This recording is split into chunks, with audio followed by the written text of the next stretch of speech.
അതിനായി പ്ലേ സ്റ്റോറിൽ നിന്ന് ക്യാൻവ ഡൗൺലോഡ് ചെയ്യുക. താഴെ പ്ലസ് ബട്ടൺ ക്ലിക്ക് ചെയ്യുക. മൊബൈൽ വീഡിയോ 1080x1920 സെലക്ട് ചെയ്യുക. താഴെ എലമെന്റ് സെർച്ച് ചെയ്ത് കാർ സെർച്ച് ചെയ്യുക. കാർ എക്സ്പാൻഡ് ചെയ്യുക. ഇത് PNG ഫയലായി ഡൗൺലോഡ് ചെയ്യുക. അതിനുശേഷം വീണ്ടും ക്രിയേറ്റ് ഡിസൈൻ സെലക്ട് ചെയ്യുക. മൊബൈൽ വീഡിയോ 1080x1920 സെലക്ട് ചെയ്യുക. താഴെ ആപ്പ് സെലക്ട് ചെയ്യുക. ചൂസ് ഫയൽ സെലക്ട് ചെയ്യുക. നാം ആദ്യം ഡൗൺലോഡ് ചെയ്ത PNG ഫയൽ അപ്ലോഡ് ചെയ്യുക. ടൈം ഡ്യൂറേഷൻ സെലക്ട് ചെയ്യുക. ജനറേറ്റ് സെലക്ട് ചെയ്യുക.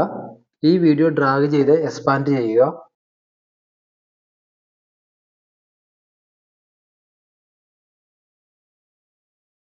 അതിനുശേഷം MP4 ആയി ഡൗൺലോഡ് ചെയ്യാവുന്നതാണ്.